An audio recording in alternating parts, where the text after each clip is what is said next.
the project that I want to talk about today is that real analysis is such a pivotal course, right? In some ways it defines whether or not you might actually continue on in the math major.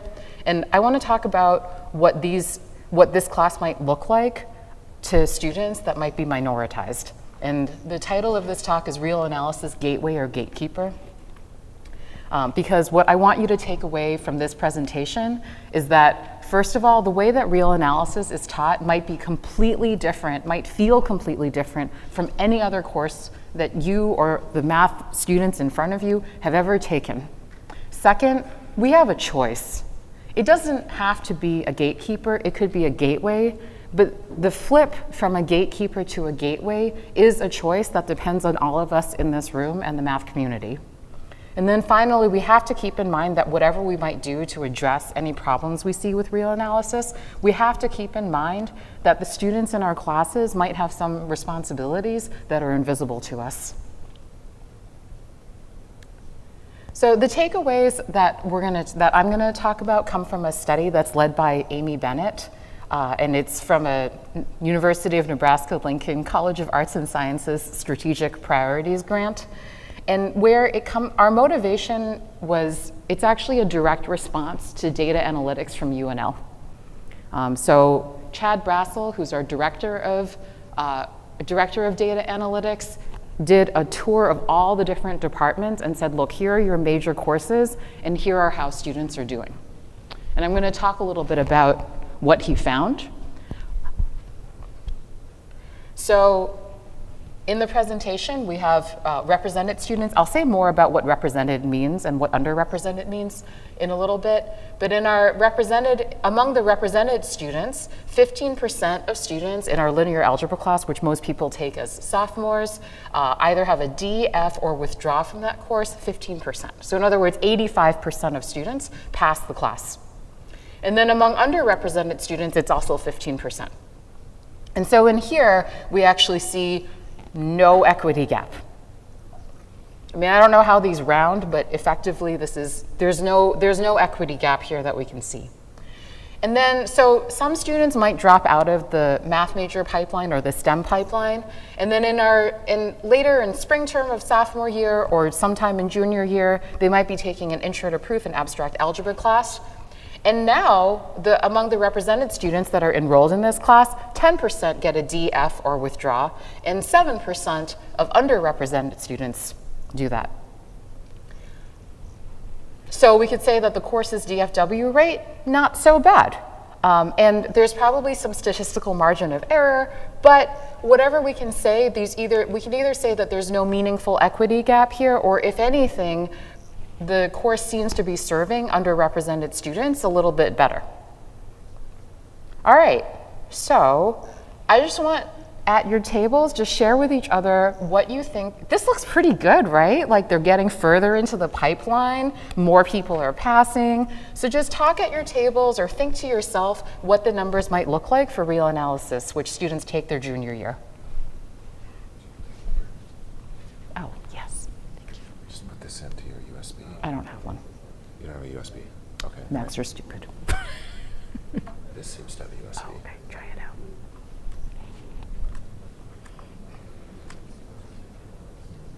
out. All right. Try clicking. Is it this one? Yeah. Okay. That's forward and the other one's back. All right, you have an idea? Okay.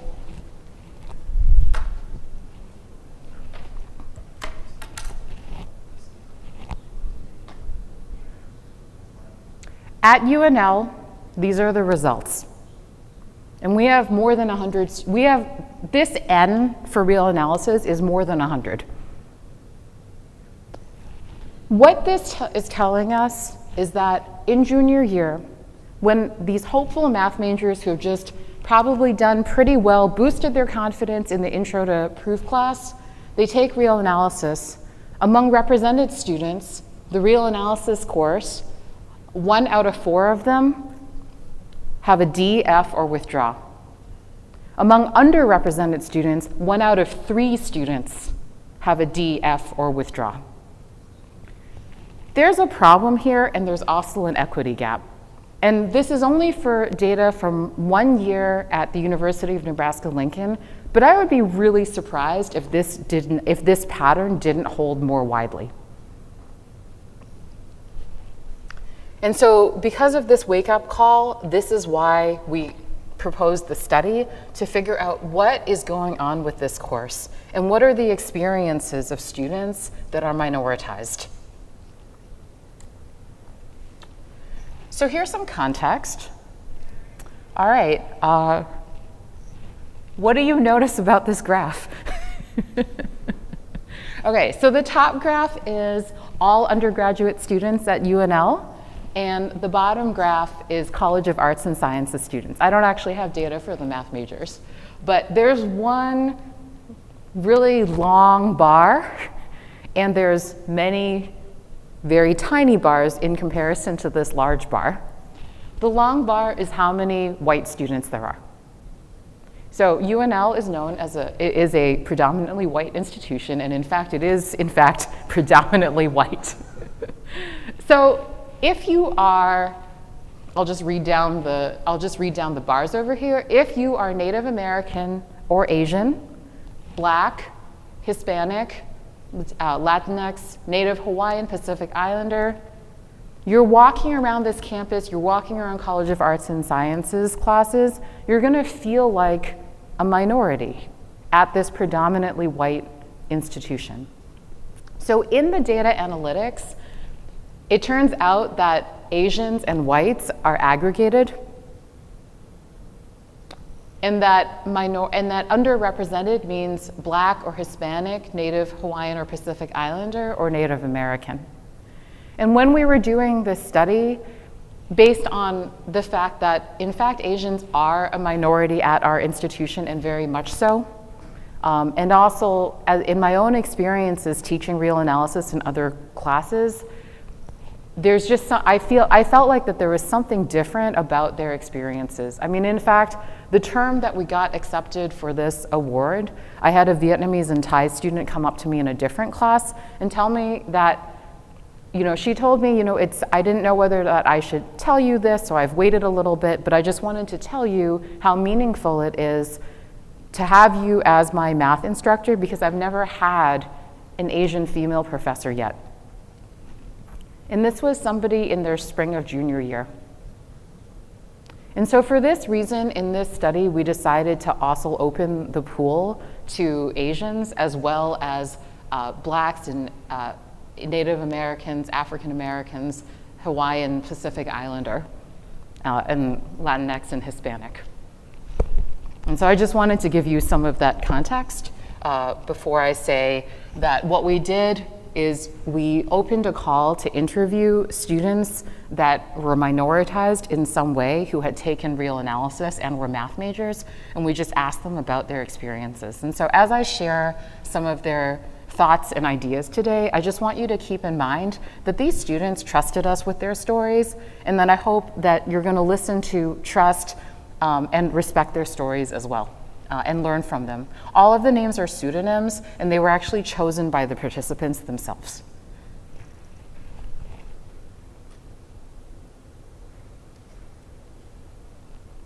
All right, so our first takeaway is discontinuity. In other words, that the way that real analysis taught feels so different, like this big gap between what they've ever seen before. And by the way, if you go to this tiny URL on your phone, tinyurl.com, MathFest 2023 Real Analysis, you can see extended versions of these quotes and more of these graphs. What these graphs are is in our interviews, we asked students to give a visual representation of the highs and lows of their experiences. And so they're saying, for example, this Math 310 up at the top left, they're saying, I kind of started feeling in the middle, and then probably around midterm 1, there's a little bit of a dip, and then I felt better, and then I felt a little worse. But you might notice something about a difference between the graphs on the left-hand side and on the right-hand side. The left-hand side is intro to proofs, right-hand side is real analysis. Some of the other things that they said was that they felt like it just wasn't applicable to other courses, and that it was a drastic jump. So that, in other words, that the proof styles and the structures were so different, And then the proofs were just so much harder and of a different style. And then several of the students in our study were also first generation, and they said that there was a language thing too for them, that they just didn't, they were first generation and international or were English language learners. And then they said that it felt like there was just this sudden emphasis on precision in language that they had never been held up to as an expectation before. And so for those students, you can just imagine that this cultural gap compounded with a language gap would have made any sort of perceived mathematical discontinuities even more so. So at this point, we might think real analysis really is a gatekeeper. And here are some direct quotes from students. What we did is we had these interviews, and then we transcribed them, and then we wrote a memo where we summarized what we thought we heard from them, and then we met with them again and showed them exactly what we had written and invited them to edit them and talk to us through them. So these are quotes from those memos that they've helped us co-construct. It tests your will to be a math major. Yeah, it's got a reputation. And as a weed out course. I talked to my friends who have taken 325, and they said their instructor sucked, and that influenced things. Some of them experienced belittling comments and microaggressions. One student, an Asian female, told us that her professor said, "You should be grateful to be here." And I don't know why you're putting in so much work into this class. Everybody else is passing. I know the people in my department. I love the people in my department, and although I don't know exactly who said these things, I have to think that they came from good intentions, and yet look at how it's landing.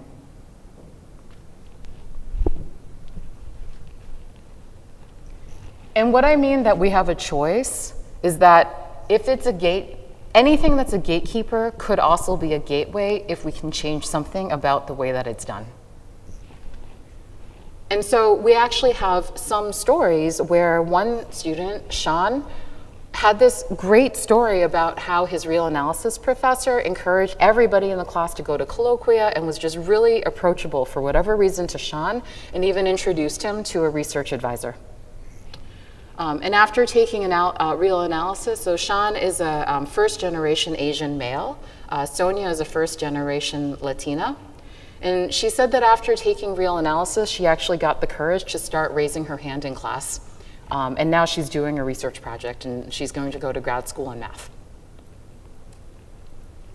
Students have responsibilities that could be invisible. So just in the 17 people that we talked to or surveyed in some way, somebody was a caregiver for their father, somebody was a single father who has a 1.5-hour commute each way to campus, somebody worked full-time, and we know that people have to travel to be with their families. Those numbers on the side, those are the numbers of hours that our students worked outside of class each week. Students wish you knew. So we asked a question, what do you wish that the math department or your professor knew? It's hard to say what Math 325 real analysis is even about because it's taught so differently across different sections. Vince, Native American, said that if everybody's already grouped up, I'm not going to reach out. He found it hard, even with the encouragement of the professor, to actually have a study group. Ravi said that he loves active learning, but that's not the way that it's always taught. Jane says that there was more transparency in grading. And Alex, who's the one that was talking about the microaggressions, wishes that everybody had some sort of inclusivity training. And so again, discontinuity. We have a choice that we can have real analysis be a gateway because it is this pivotal point. So what can you do? So in your classroom, think about how to make things continuous rather than discontinuous. And I'm happy to answer questions about this later, or maybe after this talk sometime. In conversations with colleagues in your department, flip the narrative. You might hear people say things like, "Oh, students are so terrible at real analysis. They just don't get it." And so in this way, they're saying real analysis is a gatekeeper. And so if you hear something like this, you might ask instead, how can we make real analysis a gateway? And then in your department, raise awareness of the issues. Do some data analytics or agitate for data analytics to be done so that you can see if there is a problem, probably there is, based on everybody's talk of real analysis, and see what it is. And then with credit to Sarah Sword and Michael Young and Carl Westine, I'm just gonna say their takeaways from their project, which is talk to your students, talk to your colleagues who talk to students, and put yourself in situations where you can hear from stories of faculty, students and faculty from historically marginalized groups. Thank you.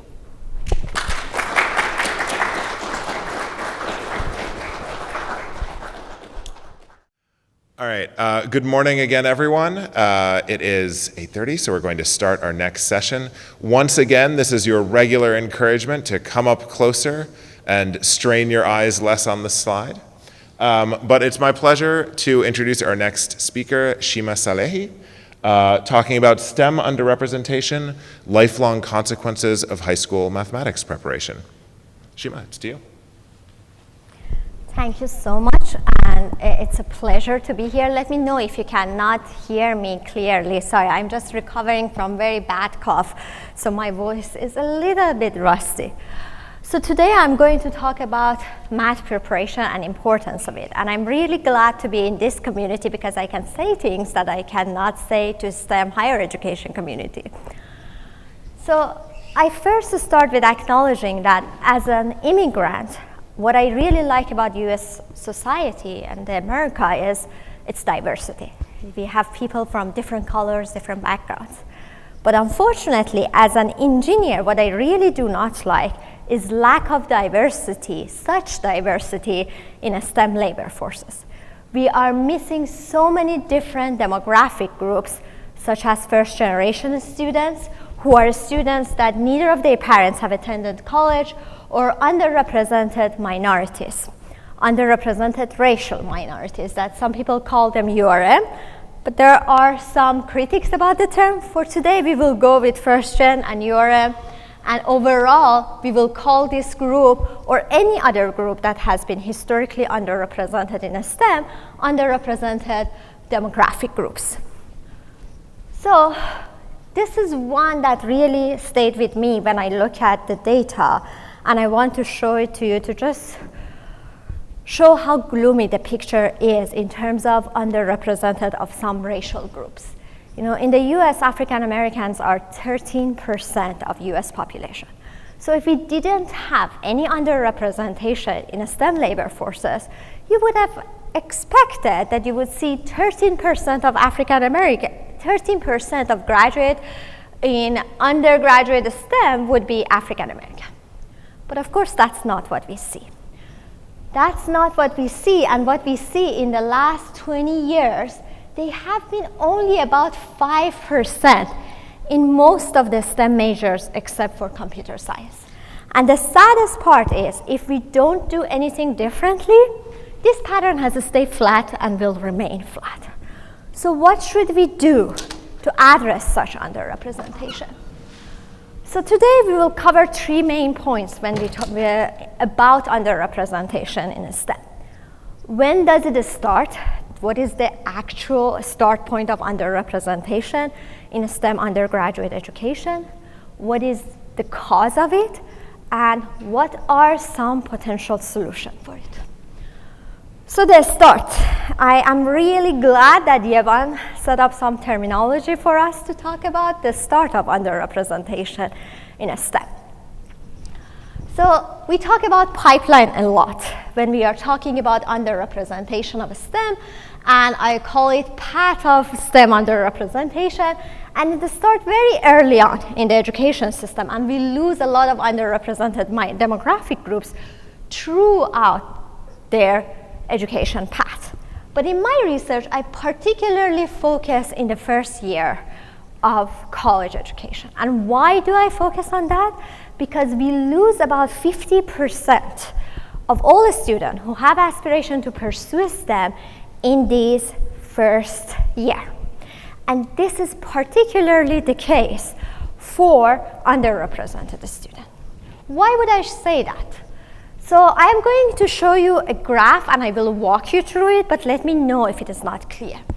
So this is the data from STEM degrees of students in a very large public university that I'm not allowed to say its name because of IRB protocol.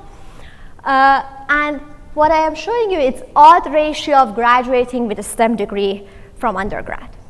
If it was 1, it means that underrepresented racial group, this graph, sorry, let's see, this graph, or first generation, this graph, if they were at 1, it means that they were equally likely as a white male continuing generation to graduate with a bachelor degree in STEM. But it's not 1, it is lower than 1, which means they are less likely. And then we will look at, okay, let's see what are the causes of this variation in odds ratio or gap in odds ratio. We first control for the intention to pursue a STEM major. It means that what is the degree that they declare at the beginning of their undergraduate studies?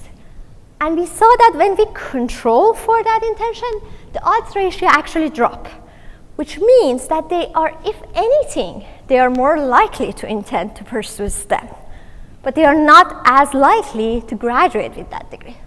Why is that the case? Then we control for the first year GPA.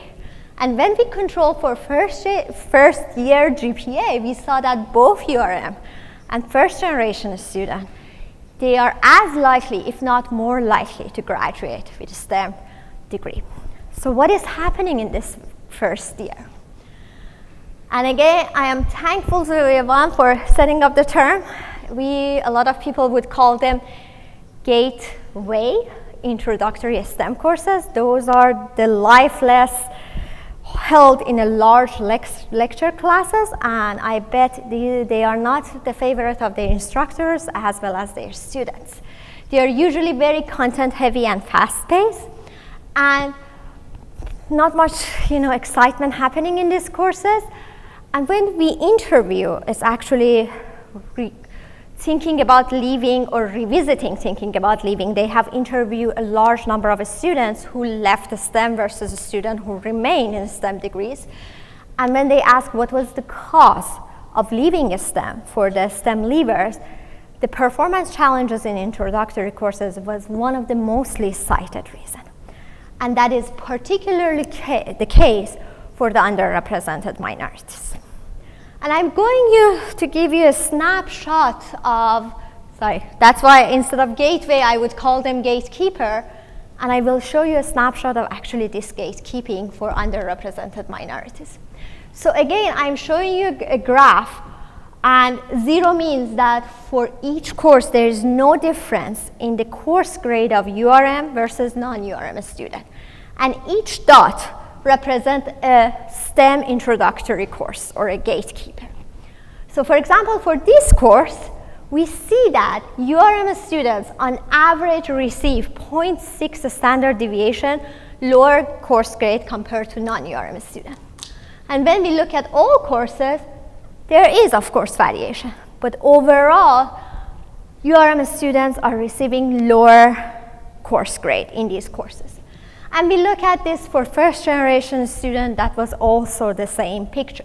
So we can say we are dealing with the issue of performance demographic challenges, which means that underrepresented demographic groups are facing more challenges in these courses, and as a result, receive lower grades.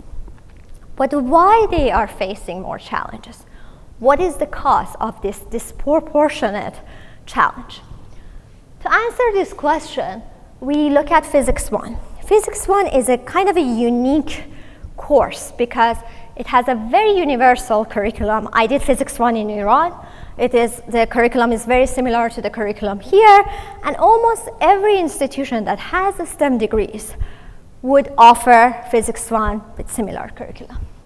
So we took data from 3 vastly different institutions, which, again, not allowed to name them, but you can guess. One of them is a highly selective East Coast one of them is highly selective West Coast one, and one is a public university in the middle. And we took data from a number of years, not just 1 year. So we had a very large data set. And I'm showing you the result of underrepresented racial minorities URM, but it was the same for the first generation as well. So again, 0 means that there is no difference between the performance of URM and non-URM student in physics course. When we look at the data, we see, unfortunately, while there is variation, again, across these 3 institutions, URM students are more likely to receive lower grade in the course. This is only when we look at the URM status.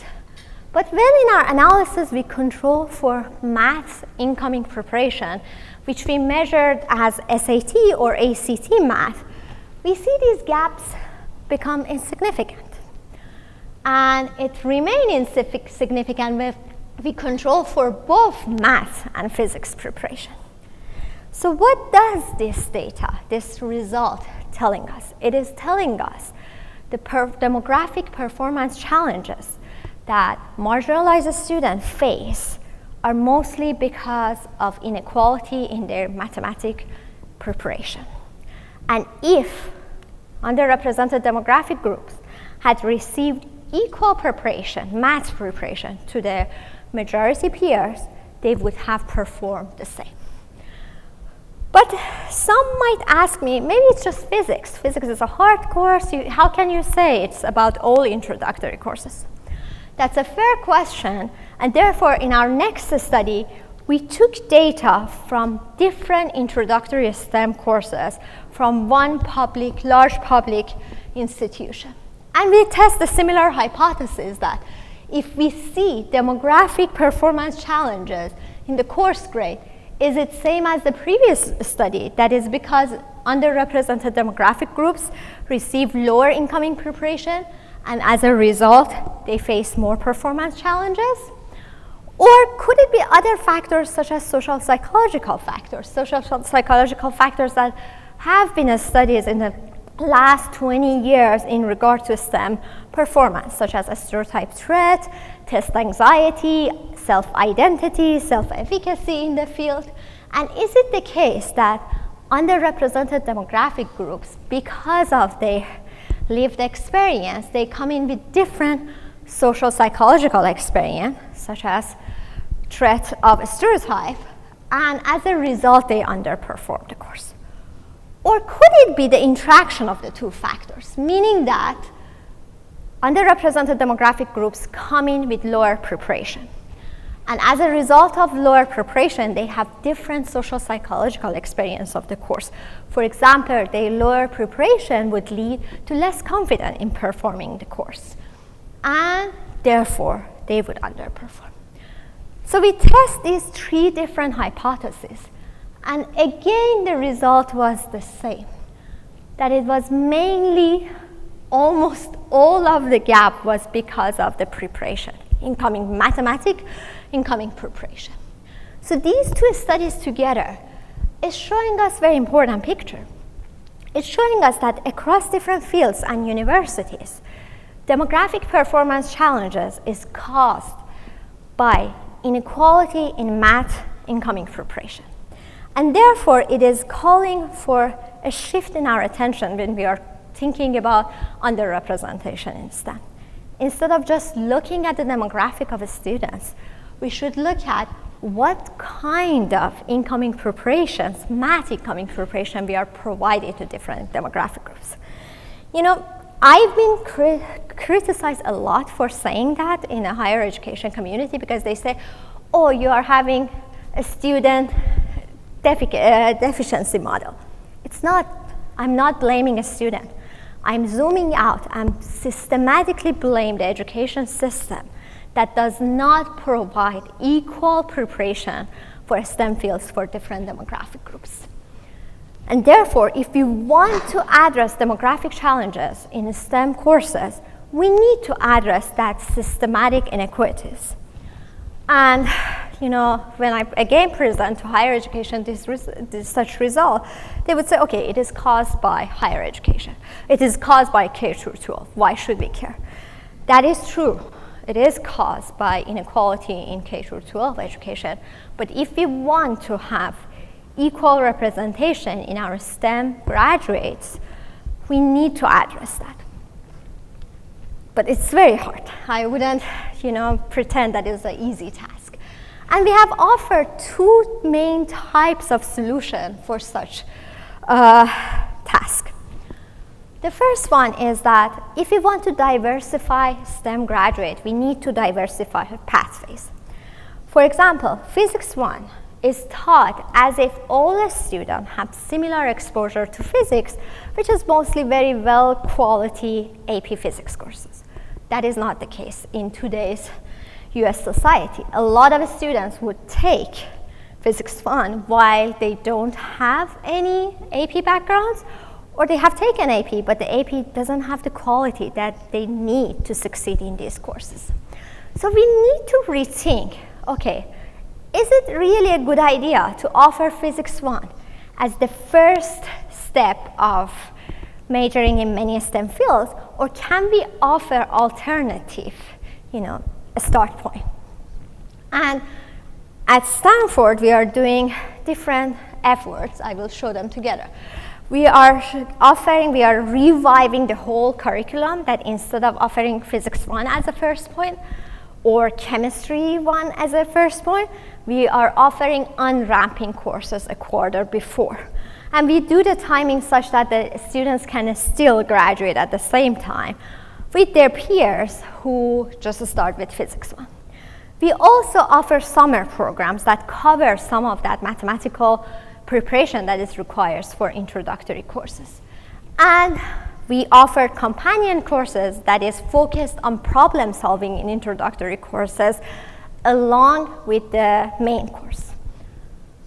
These are all efforts that we are working on, but I want to acknowledge that we are putting more on students' plate. Back to Yvonne's point, students have a lot of responsibility, especially underrepresented demographic groups. And we are asking them to put in more times on top of their regular curriculum to just catch up with their peers. And it's just not fair.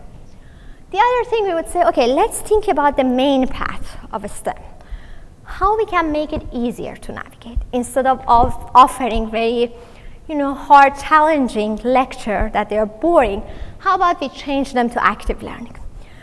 We have revived some of the introductory STEM courses to use more active learning methods, and the results have been promising to some extent. There is limitation, but the results have been promising.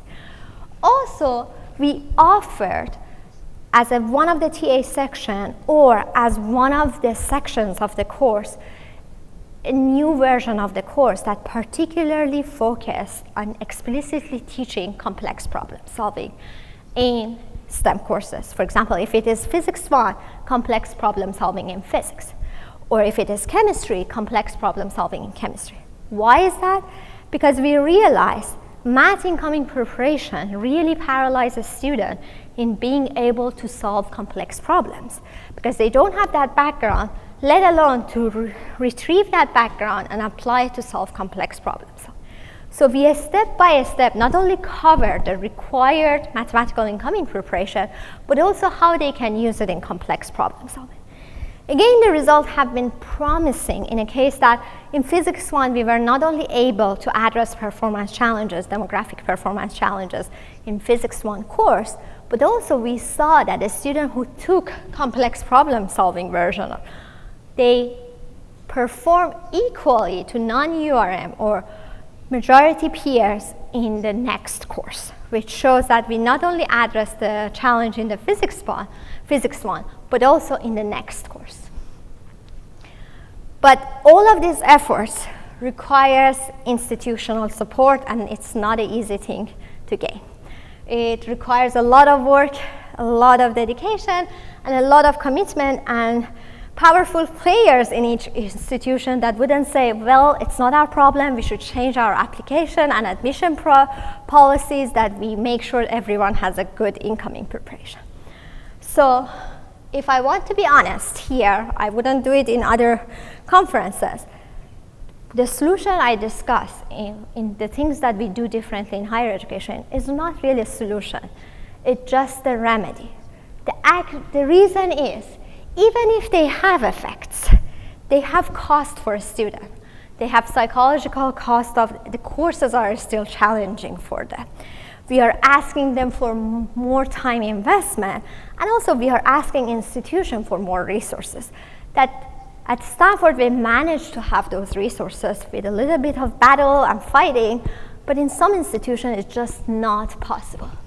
So if we really want to address this solution, the math inequality, the inequality in preparation, we really need to go back to where the problem started. And that is in K through 12, particularly in high school. And we really need to aim for, which is a very challenging task, for math education in K through 12, that the quality of this education is not dependent on the demographic of the students or their income level, which is very hard because of the historical patterns. Right now, when we look at the data, the quality of math education is very well, unfortunately, correlated with the student's demographic or their income. So hard task ahead of us, but I think that's the community to particularly talk about it. With that, thank you so much. All right. Good morning again, everyone. This is your regularly scheduled reminder to consider coming forward in the room. We have sort of a bimodal distribution of people. We have a bunch in the front and then a gap and a bunch in the back. Totally fine to be in the back, but you're welcome to come. You're welcome to come forward. This is a welcoming community. It's my pleasure to introduce Sarah Hunt, my colleague at Beam. Welcoming Students to a Math Community is the title of her talk. And this is actually when we're shifting a little bit from researchers to practitioners, which was an intention in organizing this session. So, Sarah, go ahead. Thank you, Dan. So I'm going to actually pick up, in some sense, where Shima left off in talking about students' math preparation. And I'm going to be talking about what Beam does in preparing students. But specifically, I'm focusing on this idea of how do we help students feel like they belong and that they are mathematicians, because we think that actually is critical. So just a brief introduction to where I'm coming from and what my background is. I actually was an engineering major. I studied chemical engineering for my bachelor's, and then I got a PhD in biomedical engineering. And after I finished my graduate work, I went and I started at Beam as a program assistant working with our middle and high school students. And I've been at Beam for 6 years, and I currently manage our college support. So what is Beam? Beam stands for Bridge to Enter Advanced Mathematics, and the top bar there is just some demographics about our students. So this data is actually from the cohort of students that we admitted last year, but it's representative of our students as a whole. So about 76% of our students are coming from those minoritized ethnic and racial backgrounds that Shima was referring to, specifically being underrepresented in STEM, and 71% would be the first in their family to go to college. So they're both first gen and racially minoritized. And the median family income is about $30,000. We're roughly 50-50 male-female with also some gender fluid and non-binary students. So these are the students that Beam has been working with for the past 11, 12 years. And what do we do with them? Well, we're called the Bridge to Enter Advanced Mathematics, so we do advanced math. We start with them when they're in middle school. So our first camp is for students who just finished 6th grade. It's a day camp, 5 weeks, introduction to lots of super fun math that they wouldn't see in school. And then students can apply to enter our pathway program. So the pathway program is everything else in here. It stretches all the way from the residential camp we run in the summer after 7th grade, all the way through college graduation for students who stay in STEM, with an exit point after their first year of college if they've decided that they don't want to do STEM. So as I mentioned, I'm going to be talking about how do we welcome students into the math community and how do we help them feel like they belong. And so I want to ask if you can indulge me for a minute in just a brief thought experiment.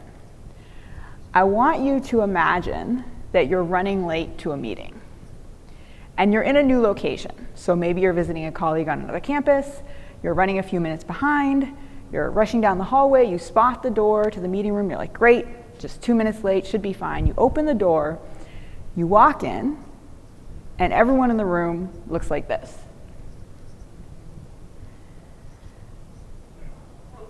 Okay, just sit with that for a minute. Notice how you feel, like what is happening in your body in that scenario, right? Now rewind, same scenario, you're running late to a meeting, you're rushing down the hall, you spot it, you're like, great, I'm gonna get there. You open the door, you walk in, and everyone looks like that.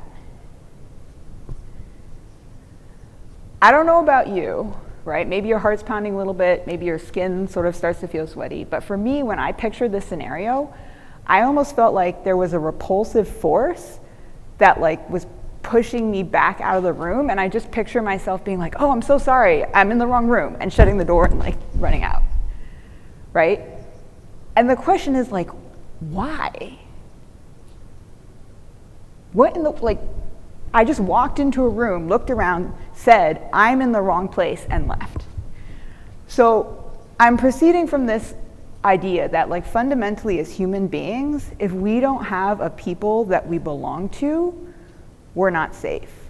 We live in this like individualistic, celebrate independence, you can do it all by yourself society, and we might like really believe that, like that's how we're brought up, but there's a part of ourselves that knows at a fundamental level that's not true. We're all like one broken leg away from needing someone to help us out. And so if we don't have a group of people that we can rely on, that we can trust in, that'll have our backs, like we're not safe. And if we're not safe, it's gonna be really, really hard to learn. So what does this have to do with math or math education or STEM education, right? Think back to your experiences in the educational system, like starting in kindergarten all the way through college, grad school, right? Like, what did it feel like to be in those situations? And again, in this scenario that I gave you, no one said anything. No one was like frowning.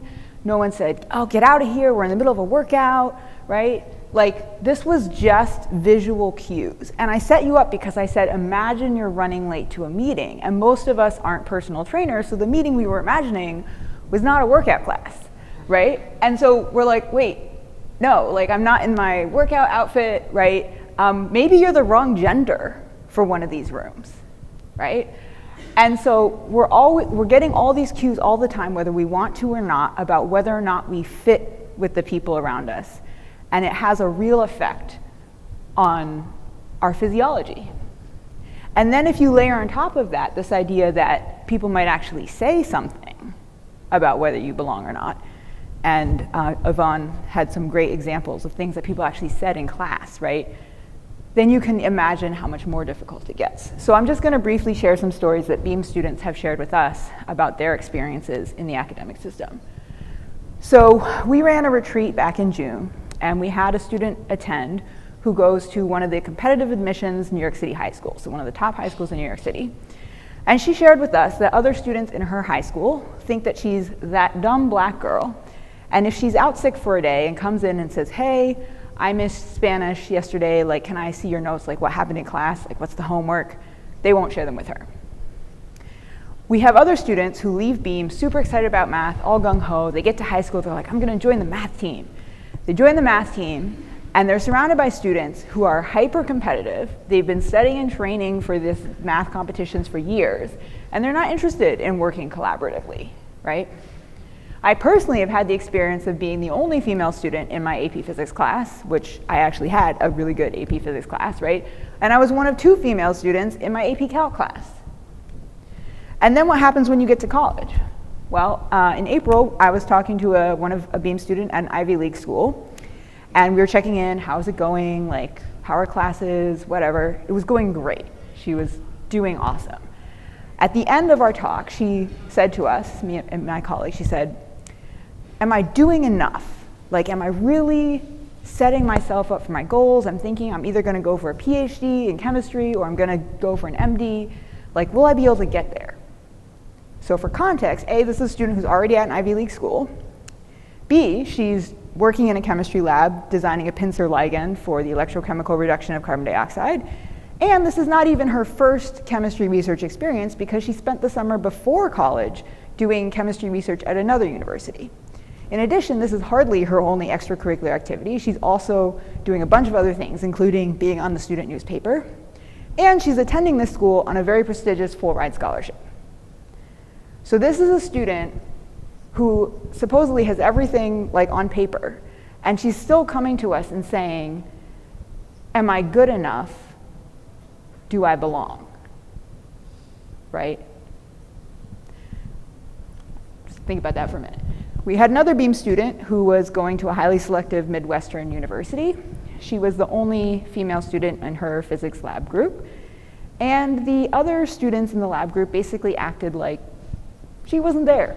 She would make a suggestion about running the experiment, maybe we should analyze the data this way, and there would be no reaction. And then if someone else said the exact same thing, oh yeah, that's a really good idea, right? So I want us to just be aware that like these are the also, in addition to the implicit messages that you get just by walking into a room, these are also often the explicit messages that students are receiving by the behavior of those around them in the school system.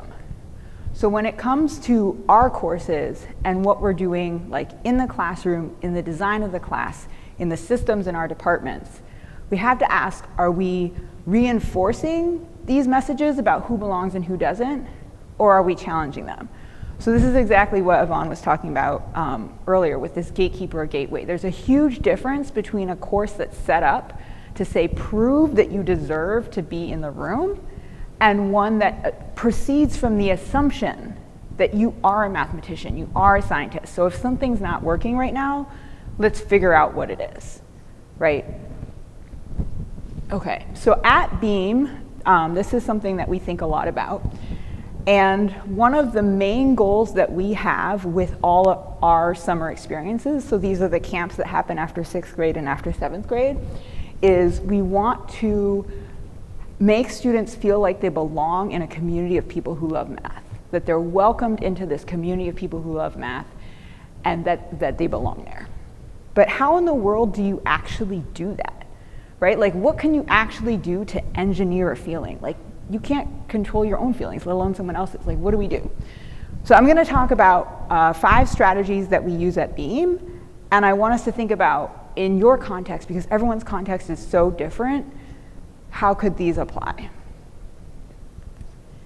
So the first thing we do at Beam is we normalize struggle. So on the left here, I have a picture of the first assembly that we have when students arrive at our residential camp. And we give a whole speech, rules, expectations, blah, blah, blah. But one of the things that we do is we have all the staff in the room, and we say, how many of you have ever been confused in a math class? And every single person raises their hand, and we tell students, look around. And we can even up the ante. We can say, how many of you have ever failed a math class? Or maybe you didn't fail, but you dropped it, or you scraped by with a D for diploma, right? And a lot of people might raise their hands for that too. But as anyone who works with children knows, you can say things over and over, but it will go in one ear and out the other if they don't see it lived out. So in our Solving Big Problems class, which is a class where students are working on questions that take them multiple days to solve, after students have figured out the answer, we'll ask other staff, faculty, and counselors to come in and solve the same question that that faculty or counselor has never seen before in front of the students when the students already know the answer.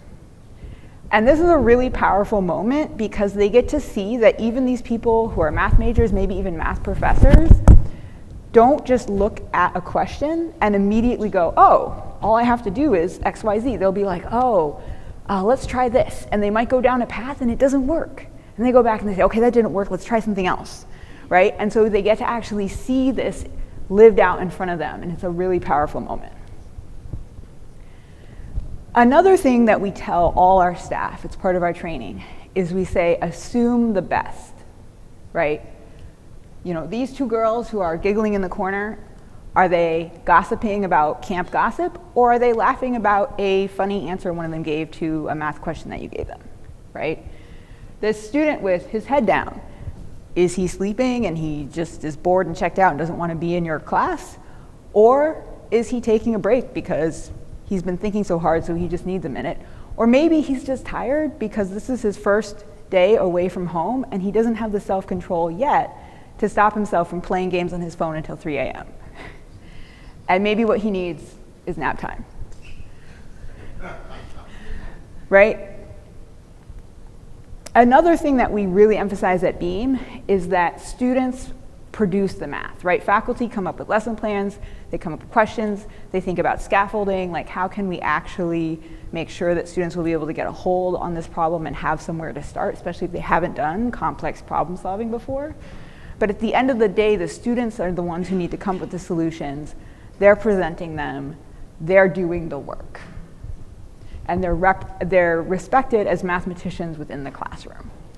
So again, in your context, what can you do to normalize struggle? What can you do to have students be the producers of math? And how can you structure things in your words and in your procedures to assume the best of students?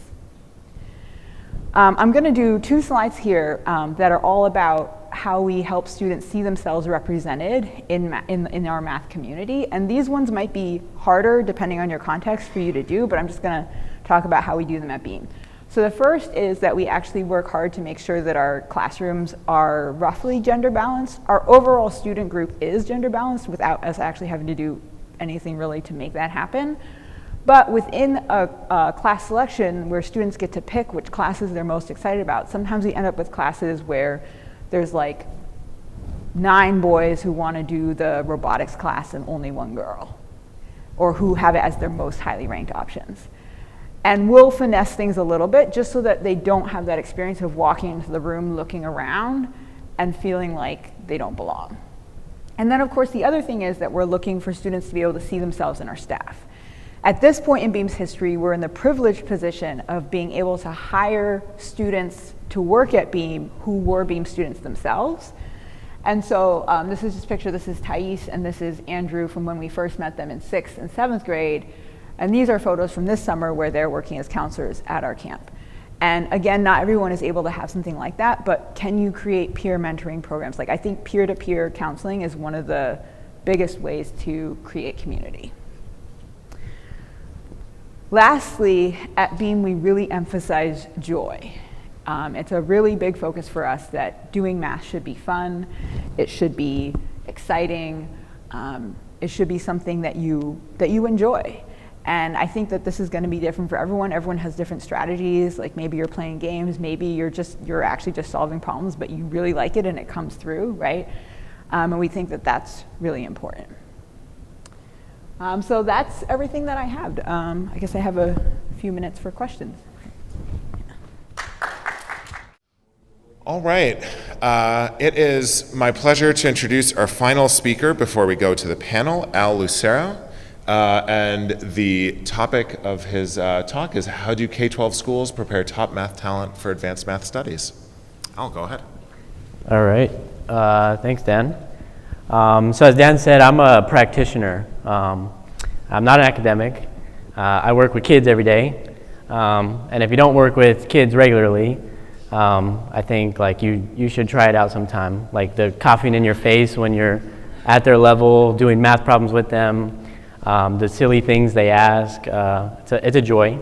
So I'm hoping to share some of that insight that you might not get other places in this conference, but I still have a lot of ties, and my whole objective is to share what I've learned in K-12 with my lens of thinking about my students when they're done K-12, because I'm ultimately preparing them for higher studies in math, computer science, and engineering. So it is a lot of K-12 stuff in here, but it has I have some very practical applications and tips for undergraduate education as well. So to start, I work at the Partnership for LA Schools. It is a nonprofit organization that works with LA Unified Schools, so they're public LAUSD schools.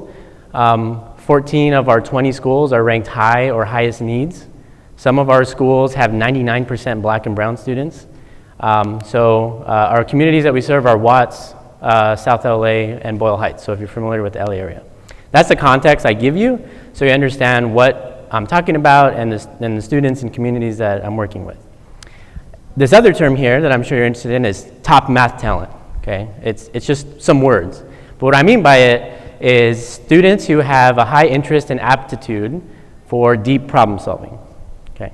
Again, it's just a term, but we all know students that we've seen and we think, like, wow, you have a lot of potential. Like, you should study more math. I'm going to give you more math because I think you do really well.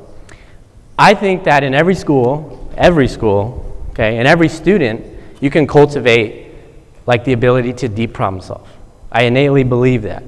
But I also know that like there are some students that are ready for more, and my program specifically that I'll talk about is like how do we build the capacity of our schools to cultivate that talent and build that talent, not like generally across all schools, but for the students that are ready and advanced and ready to go on for more, how do we supplement that and build that a little bit more?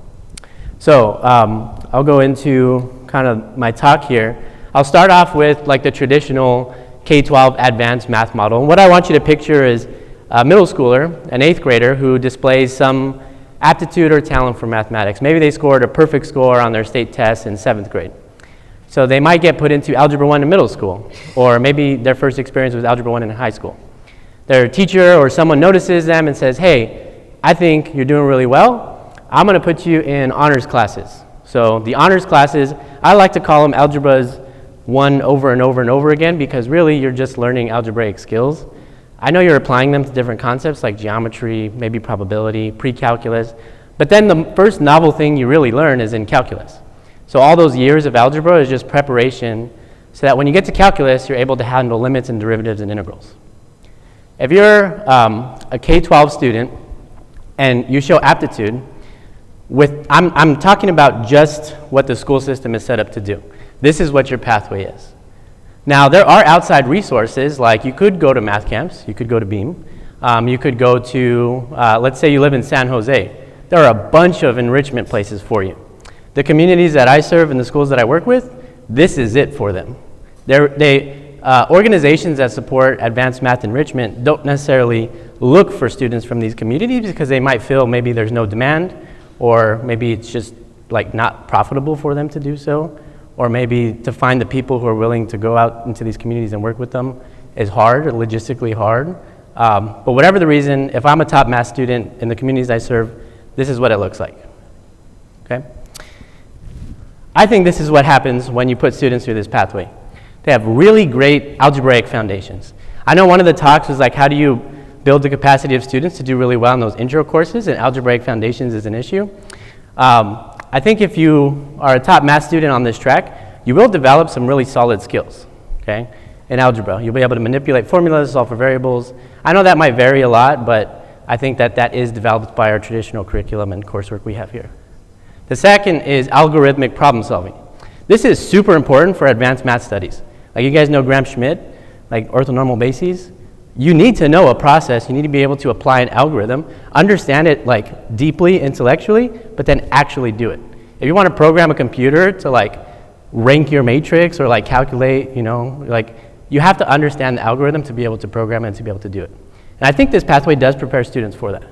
And the last thing is efficiency. I think this is what's most emphasized or top of mind for a lot of students, but you got to be fast. When you get to AP Calculus test, it's like you have 90 seconds to do this problem or skip it. Like that's what we're preparing students for in this pathway. I mean, you get to free response and you're like, now you have 45, but this has 8 steps. And here's how the points are calculated. So if you can't do that part, just focus on the stuff you have time for. I think these are all important things. I mean, I don't have a PhD in math, so I can't say like efficiency is really important for a PhD because some people take like 8 years to do it. So, you know, maybe that's not a super important skill for getting a PhD in mathematics, but definitely these first two are. And what I think that this pathway does not do for students is, I wanted to show you this because this is sort of the pinnacle of what this pathway looks like. For those of you who teach calculus in college or at the K-12 level, this is a related rates problem, okay? So if you're a high school student taking calculus, this is like, if you can do this, you've mastered the K-12 math pathway, okay? I know you might have your opinion of what like the hardest calculus problem might be for high schoolers, but in my experience, like this is the one where everyone's like, oh, I don't want to do this. But if you have like algebraic manipulation skills, algorithmic processes, and efficiency, you can do problems like this, okay? Now, when you want to study advanced mathematics, I think there's more skills that you need, especially when you get to things like real analysis, linear algebra, abstract algebra, number theory, graph theory, topology. I mean, like, you know, students think it's just donuts, but like, there's a lot in there, okay? So you need the ability to be creative in your problem solving. You need to be able to look at a problem and say, I have no clue how to do that. Let me try something. Now let me try something else. Let me try 5 more things. And maybe I won't even think of the solution, but I've tried all these things, so now when I see the solution, I understand why that would work and not other things. This is something that's not really built well, because when we go through algebra, geometry, algebra 2, calculus, pre-calculus, it's not about creativity. It's about knowing what to do and apply it. The next thing is justification. I know on AP exams you have to say you have to show your work and you have to justify what your answer is, but true mathematical justification of saying, this is how I'm understanding this problem. I can look at this theorem and I can apply it to new situations. I can say an even plus an even is an even. Okay, no, high schoolers don't know how to do that. They just know it's a rule. So true justification that you need to study advanced mathematics really isn't developed in this pathway. And the last one is perseverance, which we've talked about a little bit, time spent problem solving. If you ask high schoolers how long they've spent on a problem, like the longest they've ever spent, they might say like half an hour. They might say that related rates problem took me half an hour, okay? If you ask like an undergraduate math student, they might say a week. If you ask a PhD in mathematics, a mathematician, they might say years. Anybody spend more than like a year on a problem? Like, exactly. How does the K-12 pathway develop that?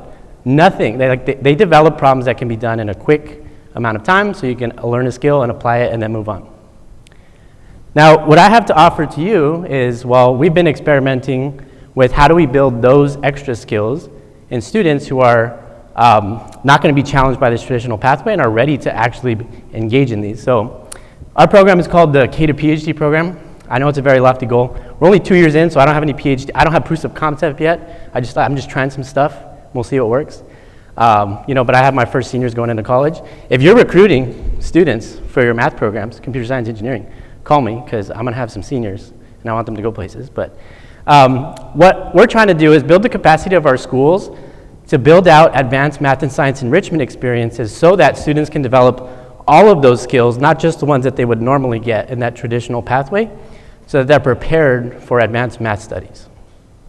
I have a mission statement here. I know, a lot of words, but basically it's building capacity of our schools to serve those students without just shipping them off to, this is the best school you need to go to understand and learn mathematics at a deeper level, or here's the math camp you need to go to, but keep them in our schools and build the capacity of our schools to do that. So here's our reimagined math pathway.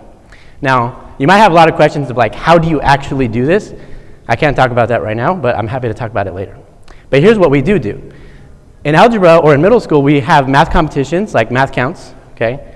There's smaller local ones that we do as well. We also introduce math competitions, but basically we're creating an environment so students know to do math is cool, it's fun, to grapple with interesting problems like how many squares are in this picture, or how many different ways can you count these. Those are problems they wouldn't get in Algebra 1.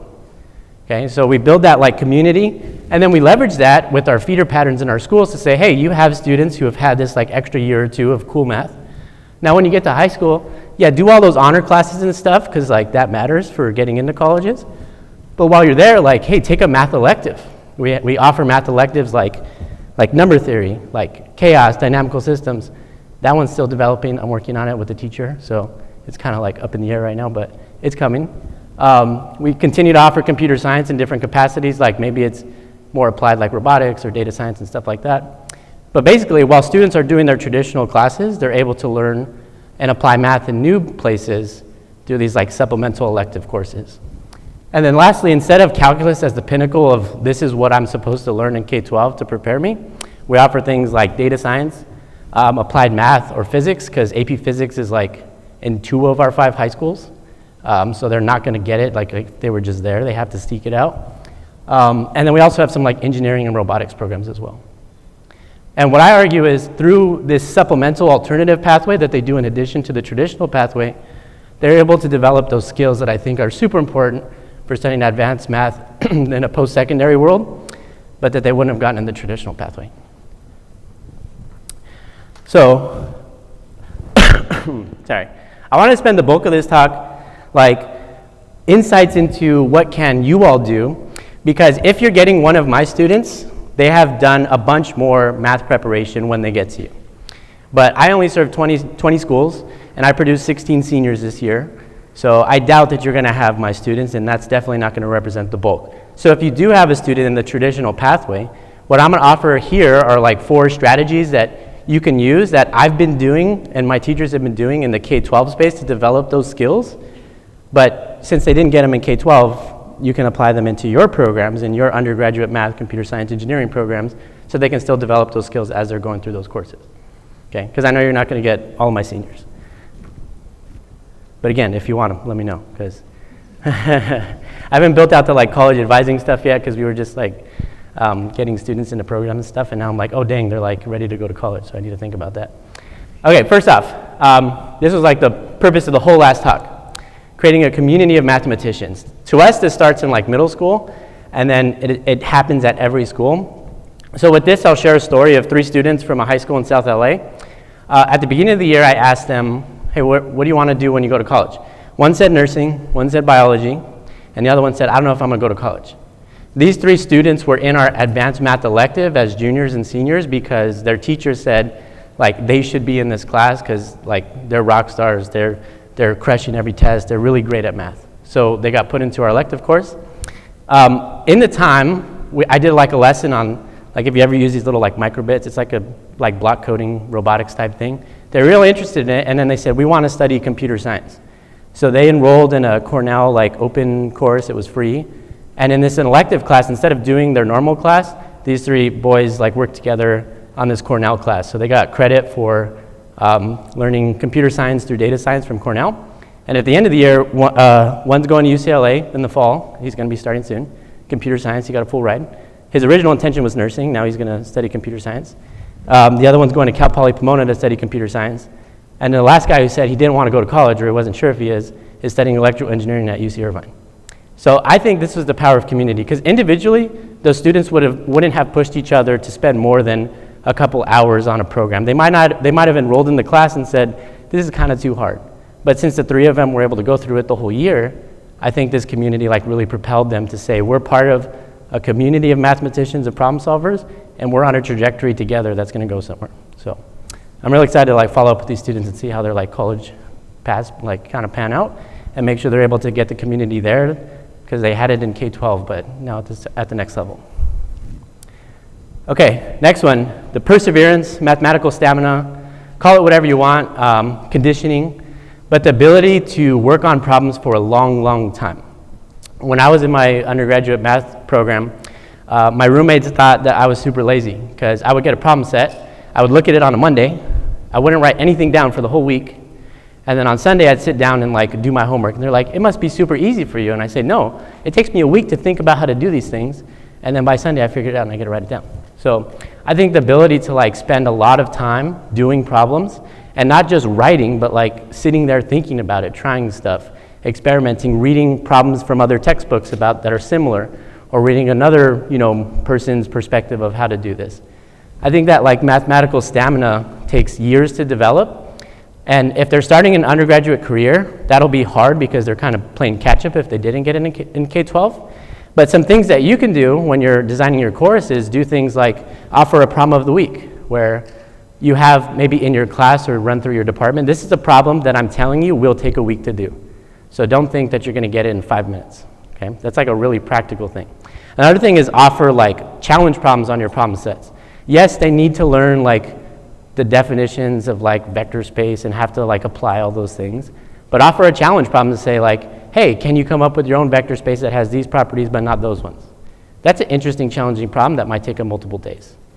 And then the last is like any opportunities your department or your class has to just build the capacity of students to sit there and do problems for a long time, like whether that's like an open problem solving session, or, I mean, it can take different forms, but like just a space that you create where the expectation is that students are working for a long time on these problems.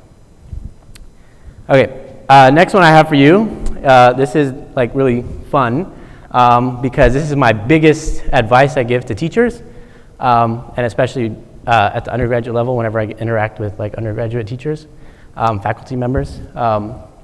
Choose problems that are accessible and have depth. So the biggest thing is like what problems you choose to present to students is super important into the environment that you're creating for their problem solving. So the first one I offer you is this like super simple one. What's the ones digit of 3 to the 100? Okay, you tell a 7th grader, they're going to say, I got this. They pull out their calculator and they go 3 to the 100, and their phone goes, oh, it doesn't work. And you're like, oh, okay, well, try something. You know how exponents work. 3 squared, 3 cubed. And they say, this is going to take me forever to do. And I was like, exactly, okay? This is a problem that's like super accessible to like anybody, but it actually has a lot of depth, because when you go into your abstract algebra class and you give this to those students, you say, this is a cycle. This is like the foundations of what a group is like. 1, 3, 1, 3, 9, 7, 1. Okay? You're talking about like classes, but don't just start with the definition of a class. I know you love S4. Everybody loves S4. Squares are super intuitive, right?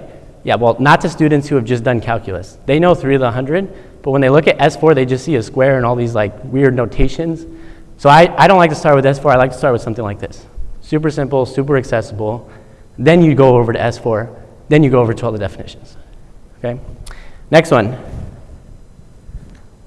I actually am curious. Does anybody want to give an answer to what they, oh man, that messed up. Okay. 12, 20, 21, and 22. This is a safe space. Okay. Which 2 numbers do you think are most alike?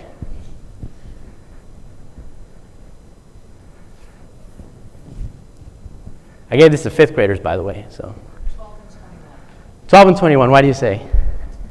They have the same digits. They have the same digits. Nice. 5th graders also noticed that. Okay. I'll kind of cut to what happened after about 45 minutes with 5th graders. They basically developed the p-adic metric by looking at these numbers. They said 12 and 20 are the 2 most alike because they're both divisible by 2 twice. Okay. 22 is only divisible by 2 once, and 21 is not divisible by 2 at all. 5th graders can do that. When you're in your point set topology class, when you're in your linear algebra class, and you're talking about metric spaces, please don't start with the definition of a metric space. That's boring. Okay, it gets the point across, it's efficient, okay? But instead, pick a really good problem. This is accessible, but the depth it has will allow your students to really build those problems, like those skills of like creativity, perseverance, and justification, because they've had a shot to grapple with it, and it's relatable to them in their own terms. Okay. They do need to know the definition of metric space, so please write it at some point, but start with some cool problems like this. Okay, and the last thing I have for you is to find mentors for your students. In a K-12 space, this is really impactful. I imagine it's also impactful in the undergraduate space, but like I have to go into the world, into the wilds. I have to leave my work, my office. I don't really have an office, I go to schools, but I have to leave my safe space, go find mathematicians that are black and brown and women, bring them to my schools and say, hey, look, they're here. Now talk to them, ask them questions, talk to them about their careers. It's had a huge impact on motivating a lot of students to stay in our programs and like really excited about studying advanced math. So in any capacity that you can, I know it takes more work, okay? Like it's not something that you necessarily get paid for or like is an expectation of you, but wherever you can find mentors for your students, you can be a mentor for your students as well. You don't have to relate to them in identity 100%, but just be a mentor to them and say, hey, I want you to succeed, and I'm gonna like personally be thinking about how you can succeed. And then lastly, I have a closing side. If my boss was here, he'd say, you didn't show our partnership mission slide, so I have it here. It's an internal joke. We have to have one of these at every presentation. But if you want to know more about the partnership.la.org, there's my email. You can reach out to me. If you want to know about how we're doing those things that I showed you, I can talk to you more about that, because right now I'm just showing you like what I learned. But like, how do you teach number theory to 10th graders? I got lots of thoughts about that. So with that, I'll end the talk and excited to move on to the panel. I think we've seen a lot of different viewpoints and a lot of different perspectives on different parts of students' educational journeys throughout the whole session so far. So I'm really looking forward to this conversation. Certainly personally I am. The way this is going to work is that I'm going to lead us off with a quick round of introductions and a couple of starting questions. And then I have more questions, but I'm hoping you all have questions to ask as we're up here. So please go ahead with that. Also, you've heard me say this so many times, but we're all just going to be sitting down here. If you want to see us, you may want to move closer. This is your choice. Great. So to start off, I'm going to ask all, and we're all going to be speaking together, I'm going to ask all 5 of us to just quickly reintroduce ourselves in case people weren't here for our initial talk. And for context, what's your expertise in this field of work? And what are the places you're looking to grow? Do you want to go in an order? Yeah, we can. I'll start off and then we'll go this way. How about that? Okay. So my name is Dan Zaharopol, and I run Bridge to Enter Advanced Mathematics, or BEAM. I think my expertise in this field is thinking about pathways overall to STEM, both sort of seeing it live and looking at research. And the place I'm most looking to grow is, I think I'm good at blowing on embers to spark an interest, but I think I'm not so good at taking the stick, doing that to cause the initial sparks. And that's something I'm interested in, how do we do it in a broader population of students?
Hi everyone.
I'm going to ask one more question of the group, and then I'm going to open the floor for all of your questions. These are sort of like the general warm-up questions, if you will. So the other question is, what's an interesting takeaway you had from another talk in this session? Just to sort of remind us all what happened and get us going. Yvonne, can you start and we go this way? So Sheena, something that's really, it's really taking a hold of my mind, and it's just, I'm wrestling with it and trying to see what to make of it, but I thought it was so interesting, your point that whenever we try to offer these opportunities for students that might be taking place outside the classroom or in the summer, this requires some sort of sacrifice and time, not only on the part of the people that might be designing and offering those opportunities, but also for the students that might be able to take part in these things. And so I just want to sit with that to understand what all the implications might be for my own work and just looking at others' work.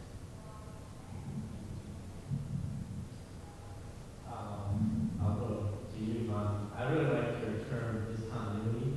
One because I really like that sales leverage.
So I think one of the things that struck me as really interesting was how problem solving ran through all of the different sessions. And this is interesting to me because I feel like different communities mean different things when they say problem solving. And when you hear about K-12 teachers talking about problem solving, that means something different from what college faculty mean when they say problem solving, which means something different from, say, coaches for math teams mean when they say problem solving. Like, these are all sort of very different concepts, and yet it somehow runs through everything we were talking about. And I found that very interesting. And I think it even runs through, Sarah's talk was more about belonging and was more about how do students feel welcome in an environment, but the way that problem solving is done and the way that group work takes place and all of those factors are also playing into that. So, like I said, I have many more questions that I could ask, but I'm curious if all of you have questions. I'd like to turn this over, and if you've thought of anything, and if you'd like to ask a question of the group or a person on the group, this is a great time. Yes. Sure. Yeah, I was going to repeat it, but you can go ahead. So a lot of these talks and hearings yesterday addressed preparation gaps, and then in general this kind of problem-solving thing. But in looking at preparation gaps for college math and introductory level science courses, are there any specific topics or general concepts that y'all have identified that maybe middle school, high school teachers need to work on, or we need to work on in our gateway math kinds of courses that lead to those upper level math and science courses? Awesome. Who'd like to take that? We're going to popcorn for this one. I don't think we need to. Go ahead. Go for it. So it's a great question. It's kind of provide redemption opportunity for me because I was kind of asked a similar question at the end of my talk. I forgot to mention the importance of problem solving. It's kind of it's water that I know is so important that I forget to mention. But one of the challenges that we see repeatedly in different STEM courses is student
So some years ago, in the AS notices, mathematician Daryl Young wrote in 2012-ish article on his reflections of teaching a year in middle school. And he wrote 3 lessons in this article. One of the lessons is that everybody's blaming everybody downstream, or everybody that's downstream, upstream from them. So, university faculty are blaming high school teachers for under preparation of their students. High school teachers are blaming middle school teachers, you get the point. And the reason why I'm thinking about this now is because no matter what those topics might be, whether it's university or problem solving, or any specific content, I think that whatever level you are, it's not a productive assumption that there is some world where all of your students will come in with homogeneous preparation, and that we all need to find ways to scaffold in some of the skills that we wish that they had learned, perhaps, but that they don't in order to be successful in the courses that we teach. Yeah, and I'll actually add to that. I think it is a strength to have students with different kinds of preparation coming in to your environment. Like I like the fact that it's not uniform everywhere. I think that would actually be less productive in terms of preparing a society. What I will say is that the ability to understand a problem deeply and tackle it through that is probably a theme that runs throughout. And I think also for most of college level STEM, like if you don't have a strong algebraic fluency and the ability to translate between algebra and meaning, then I think that's a big area of work. And so now I would think about, okay, in a college classroom, how can you build that if students don't already have it? Can I add that to that point? When you answer that question, I had to think about it for a while. I got too specific. But I think all of K-12, maybe up to calculus, is just one math, right? It's just one concept, it's just a model. Algebraic models, or just linear models, polynomial models, trigonometric models. And when you get into those like intro STEM courses like Calc 1, there's not much creativity that needs to be applied in that course. You need to learn new concepts and learn how to use them. So if you help students understand that they are modeling, Green's theorem is a theorem, and you are modeling it to a specific problem, like that, like math geology or something. But from the lens of modeling, I think students see a lot more of like, I have to know the theorems and this stuff, but I also have to understand the situation and be able to apply it. It's just a model. And a lot of mathematics up to undergraduate levels is just models. Yes. Thank you. So I'm just wondering if anybody has any good strategies for managing the tension of how to either build into class time those opportunities for grit, productive struggle, right, whatever you want to call it, those problem-solving skills, and of course the content that needs to be covered, right? There's always that tension. Because I find that my students are very good economists of their time, but that makes them poor students, right? And so our students are taking 4 or 5 other classes on top of my own. Many of the students at my university work 20 plus hours a week. And so if I give them a task to do outside of class, they're not going to struggle with it. They're going to take a shortcut, right? Which is often web-based. So I guess, does anyone have any good strategies for enforcing, sounds like a harsh word, but incentivizing that struggle without sacrificing too much class time?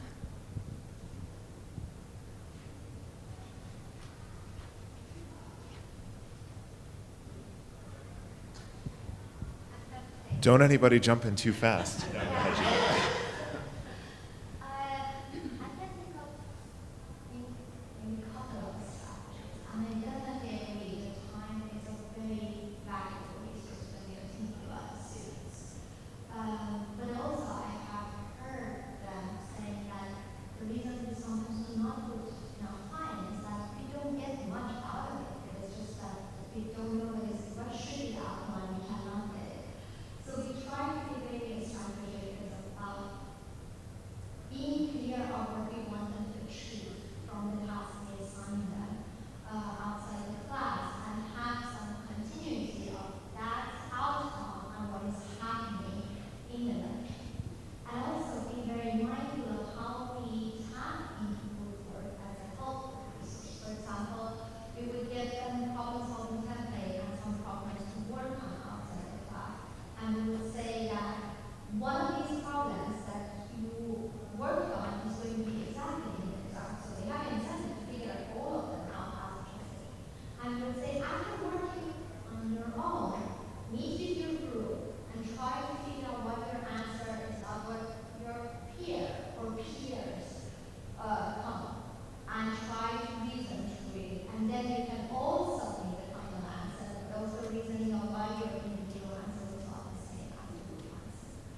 Can I actually jump in for a moment to build on something Shima said? And then something Shima said sparked a thought in me, which is that I tend to spend a lot of time communicating to students, why am I asking you to do this? And I try to do it in a very forward-looking way. So, you know, these are problems that are designed to make sure, did you get the basic concepts that we talked about in class? These are problems that are designed to help you think about bigger problems. And I talk about, like, why is this kind of problem solving actually important? Because why are you actually in this class? Well, you want to learn to build a bridge or become a math researcher or whatever. Well, that's going to mean solving problems no one has ever solved before and where you don't know the constraints for it. So I want to give you those skills of being able to solve problems where there is no answer immediately, and that means challenging you to have to think about a problem that's going to take you a long time. I know that with our middle school students, we spend some time saying, you know, if you go to get a PhD in a subject, you're going to have to discover some part of human knowledge that no one has ever discovered before. And you're going to work on a single problem for years in order to do that. And so that kind of communication of purpose to the students, I think, can help motivate them to choose to engage with something in the way that you want them to, because you're telling them, I want you to do it this way, and here's why, and here's how it's going to benefit you.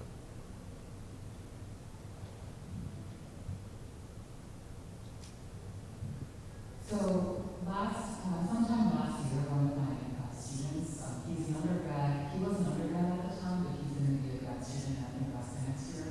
And we have these sections of pre-calculus and calculus where the instructors walk around at different tables, much like the tables that you're sitting at right now, and as the students are working on problems.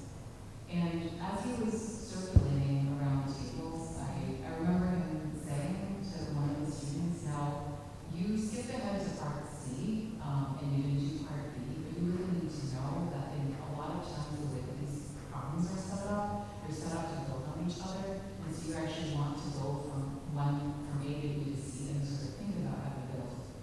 And then he went to another table, and he said, you know, can you tell me what units you're using here and why you used it? And then they had done something like centimeters, but the intended unit for the answer was actually something like minutes. And he said, okay, let's look again at the question and what it's talking about, and let's see if we can make sense of it. My point in telling this story about this undergrad, now grad student that I was observing is that I think one of the strategies that we have to look for also is what kind of monitoring we're doing of our students. And so when, you know, do our students actually have the opportunity to do the math in front of us? And when they're doing the math in front of us, what's on our mind? How are we taking in that student work? Are we only looking for whether the answer is correct or incorrect? You know, Sarah, like you're saying, when you look at the behavior, are we, you know, trying to complement, like, are we trying to understand the behavior in terms of some attributed poor attitude or some attributed lack of confidence? Or are we really looking at, you know, how is it that the students, how are they making sense of that problem? And how can we help them make sense not only of that problem, but also problem solving in general, and build in and use those moments to help scaffold things that they might not have already learned.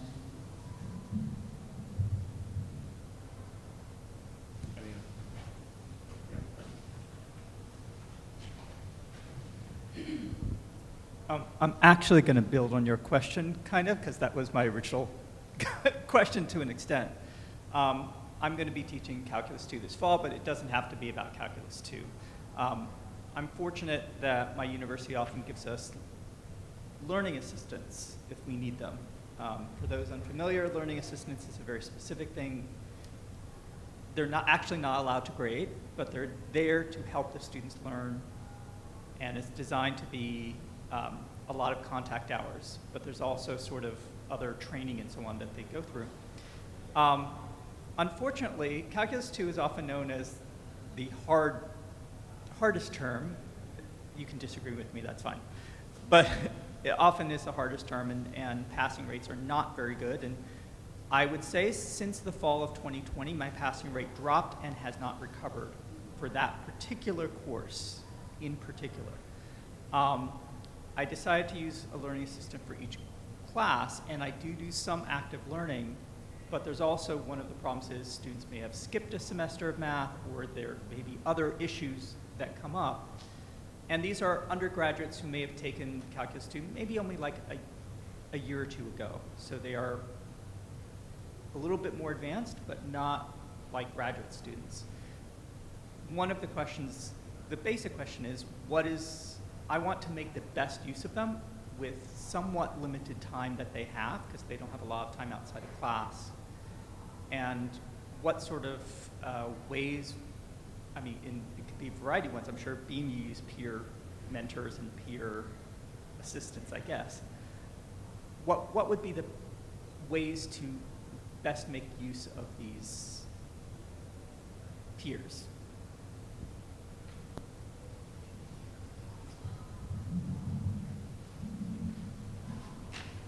So it actually turns out that one of my graduate students, Rachel Funk, wrote her dissertation on learning assistance. So that's why I just decided to do it. So if you want, her last name is spelled F-U-N-K. I have to do my due diligence as a graduate advisor and promote my graduate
And then in math, the content, the material of the course, assignments, and every question, each of the learning goals.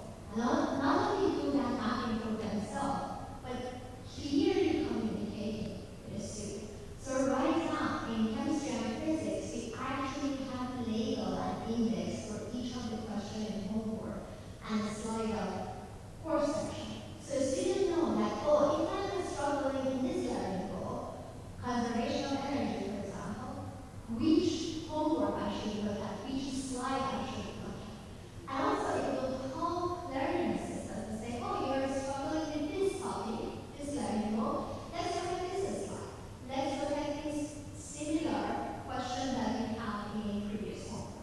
So we call it kind of course awareness, to kind of provide a roadmap to students and also learning assistants to navigate the course. And it has been very helpful to students and also kids and learning assistants in your case to know how to help students navigate the course.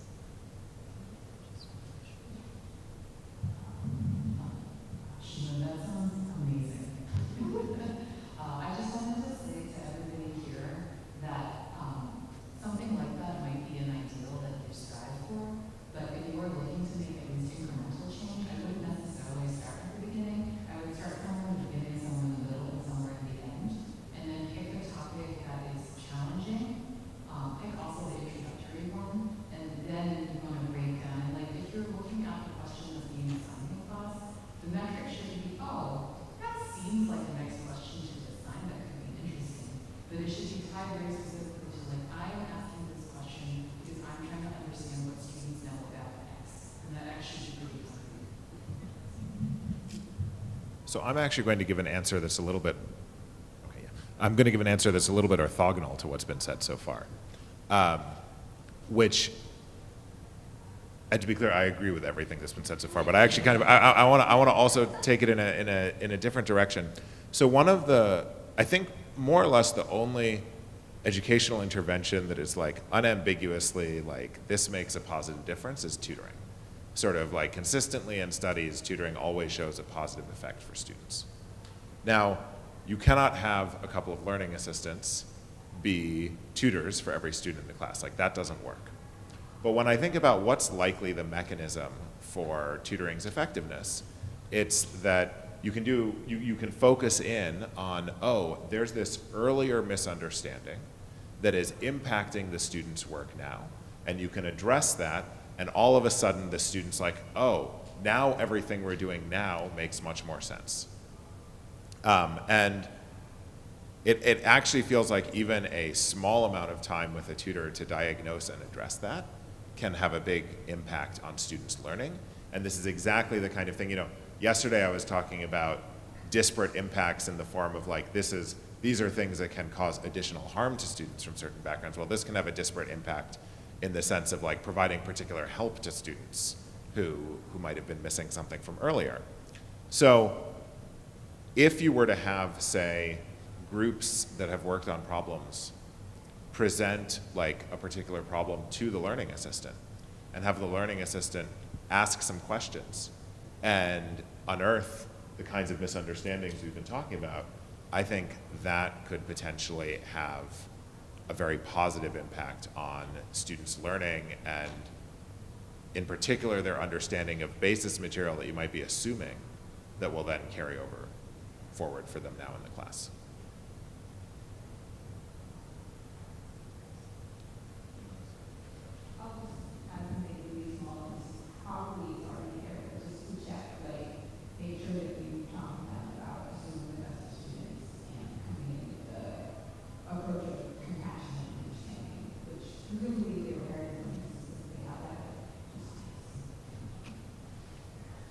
I think you may be overestimating a lot of university hiring processes for students. So like, I think that that's actually a good discussion to have. She was coming in with that mindset. I will say in response to that, both of these students are former students of mine. They were in my differential equation class. So our hiring process for LAs is they have to apply on the Learning Assistant Alliance website. And so they give their CVs,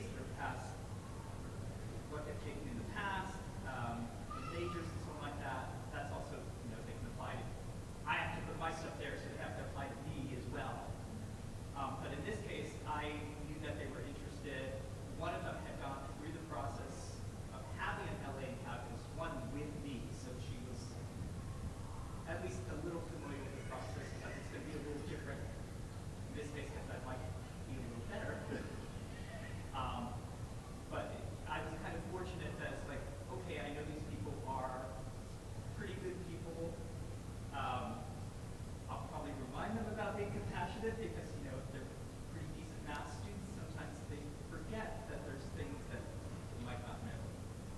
But in this case, I'm fortunate that I can kind of pick out the ones I want. That's great. Okay, we have another question.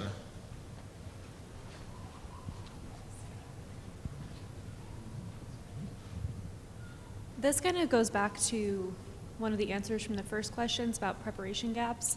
And I think it was you, Sarah, who said sometimes the gap is adulting or like self-regulatory skills, and you suggested trying to build things in to help support students build those skills. Do you have specific suggestions for how to build some of those things in classes to kind of bridge that gap for students? Yeah, so I think this is where you can keep in mind the jump in expectations between high school and college. And think about, in a sense, sort of scaffolding your expectation. So by the end of the semester, you should be able to assign an assignment in several weeks or something like that. But maybe in the beginning, you don't. What you saying about explicit goals. I think naming things that are assumed, right? So like in the very beginning, you can say, hey, college is really different than high school.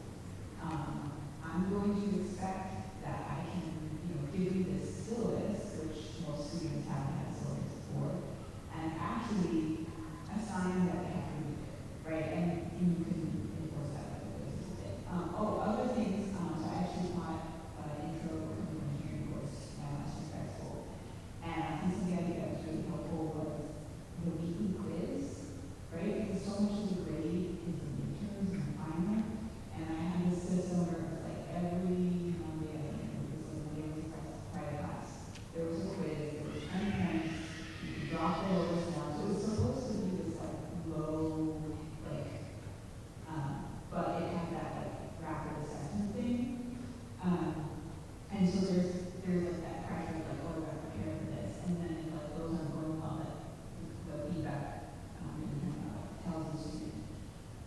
And then also as an instructor, using things like that to tell you where the class is. So like 1 week, I came in, I gave a quiz like the entire class. And so I came in on Wednesday, and I was like, so that does not count. And I'm going to go over it, I'm going to review on Friday after we like clear 5 or whatever we say this is January. So I think just thinking about scaffolding your skills when you're thinking about scaffolding your question, and what can you ask you to do that are steps towards where that you need to be.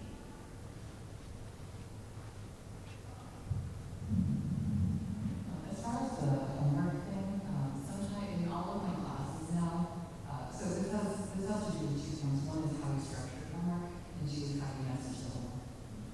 So something that I say in all of my classes now is on the first day of class, I look at everybody and I say, how many of you do your homework? And then people say, pretty much everyone is the same. And I said, is part of the reason for that in the homework that you've already experienced so far in college, you don't even understand the problems until the day before it's due. And you know what? A lot of hands go up. More hands go up for that question than for the one before. And then I tell them in this class, that's not going to be the case. You won't be assigned homework unless you've already understood, unless something that we've already done in class will help you understand that problem. And I want you to begin your homework the day it's assigned or as soon as possible afterwards. And you're going to need to think about it for at least 2 weeks on it before you use it.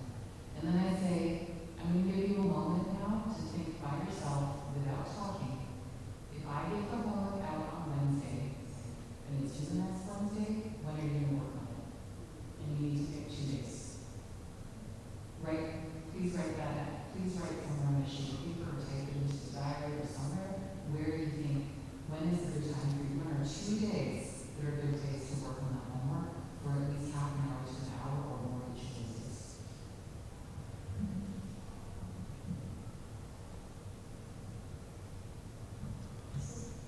Build upon both of these answers.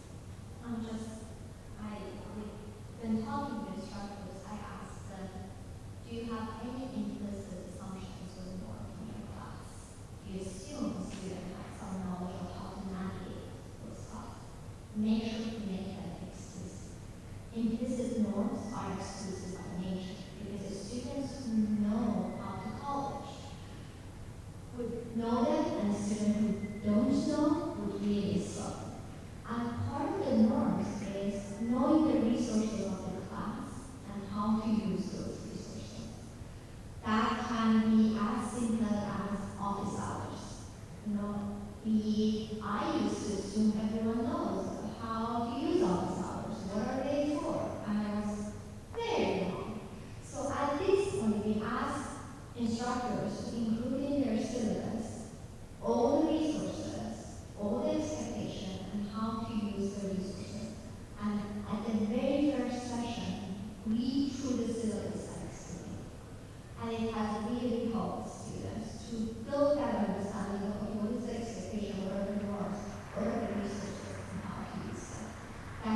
I'm going to put in a couple of thoughts here. One is that I think you can build in explicit opportunities for self-reflection on the part of the students or even check-ins. So for example, you could make part of the homework assignment be going online to like a Google form and typing, on the night it's given, and typing in, I've read all the problems. And they just have to submit that Google form. They could lie, but like, it's just a little thing that tells them the expectation is here, and there's kind of a little bit of accountability there. You have to decide you're going to not tell me the truth about reading the problems. You could do something like asking them at the end of the homework assignment to reflect. How long did this homework assignment take you? When did you work on it? And it's not for a grade, except that they have to give a non-zero answer. But it both informs you, like, how much did this really take? How much time did this really take? And it lets them take a moment to think about it. You could make office hours required within the first 2 weeks of the course or something like that. I think there are lots of different things you can do that give the students that opportunity for reflection and just thinking about their own thinking. On a different kind of skills that I just want to quickly point out, there's been a lot of research into what kind of study habits are actually effective for students. And it turns out that they're not the ones that students use and that we often tell students to use. So there's a book, which I loaded up this title to make sure that I would get it right, called Make It Stick by Peter Brown, which essentially goes through what's the research for different study habits.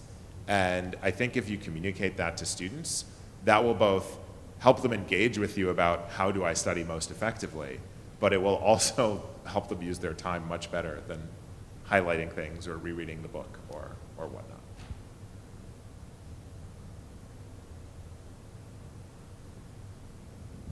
Well, I think, I didn't know, so just to summarize, be explicit and specific in what you expect from students.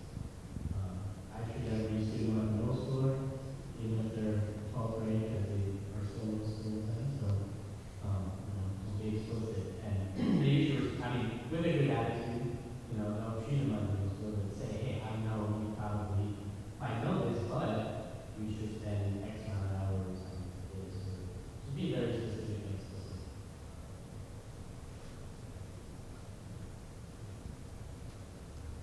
Any other questions? We're sort of in this weird area where how long we're supposed to take for the panel is unclear because we started it early. I do want to give the opportunity for any other questions.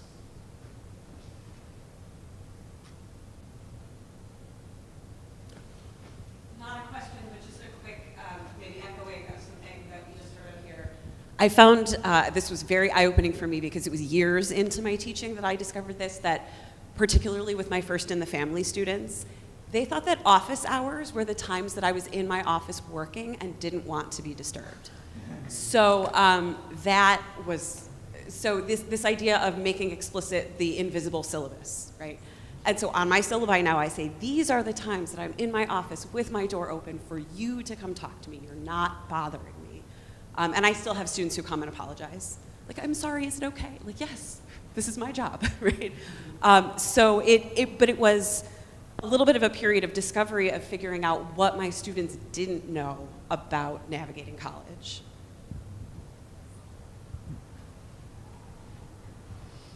If I may pass my tip from the session that I attended on Tuesday, one professor said that they need their office hours, someone felt that.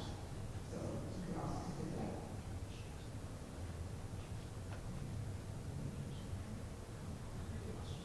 In the spirit of introducing and completing books, there's another book that I really like reading about it. It's Borrowing the Adulting Skills and reframing it as what are the knowledge that the students do not have about college. It is called The Privileged Poor by Anthony Jack, and it talks about social and cultural assets of first generation low income students who attended high schools that do not prepare them for college.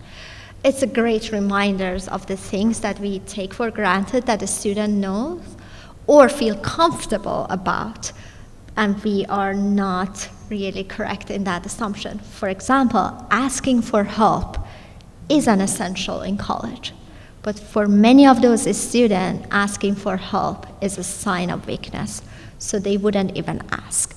I think that book is a good reminder and clarifying to students, again, how to use resources, I think is very essential to level the play field for everyone. And thank you so much for your questions.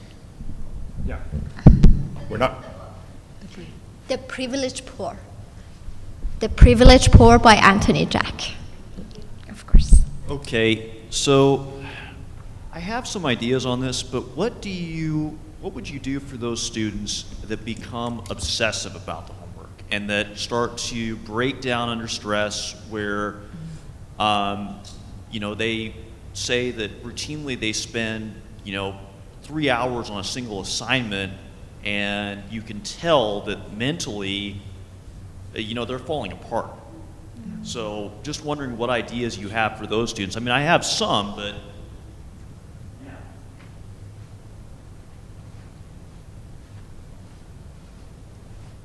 I encounter this all the time.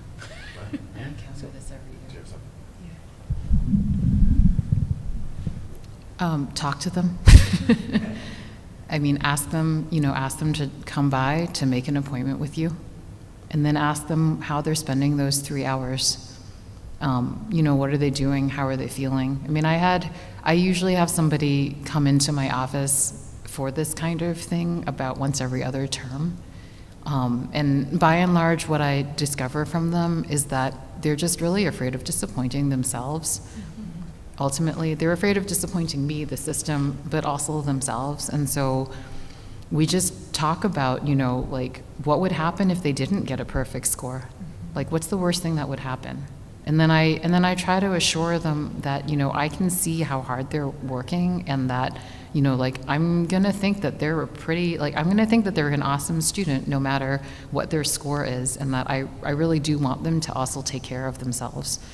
And they still end up spending hours and hours on the homework, but I think after that kind of conversation, it sort of alleviates some of that pressure. And I know that this works. I know that this kind of conversation does help at least some of the students, because some of my former students have come back and they actually remember this conversation and will bring it up to say how much it meant to them, that somebody was able to hear them in this way. I think diagnosing what's going on, to what extent is it anxiety, to what extent is it the problems are really hard for them, to what extent is it something else, is probably the first step. So it is like having a conversation, having them come into office hours early in the process, whatever it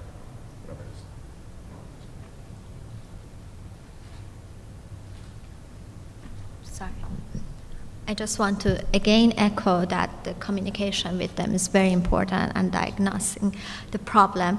The other thing is having them in groups, working in groups, but thoughtfully design and assign to group members. Because that would, back to Sarah's point, clarify to them that some struggles are normal. They do not have to come up with the best, perfect answer. That really helps. And always communicating and normalizing a struggle as an instructor when I'm teaching it. For example, it might sound cheesy, but you can say, oh, this topic was really hard when I was a student, and it took me this and that. Just clarifying the struggle is not a sign of not belonging or doing poorly, and providing resources of how they should use their struggles, and also being very open and accessible to talking to them. Thank you.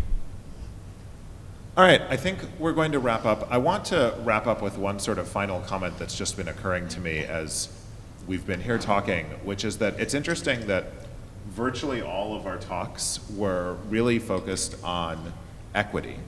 And I think a lot of the discussion here on the panel it wasn't as explicitly equity focused. when we went into it. But something I want to unpack from that is that good teaching that takes into account the experiences of each student is something that does advance equity, right? And so even though it wasn't necessarily something we were talking about here directly on the panel, you know, the questions we're getting were a lot more about teaching techniques.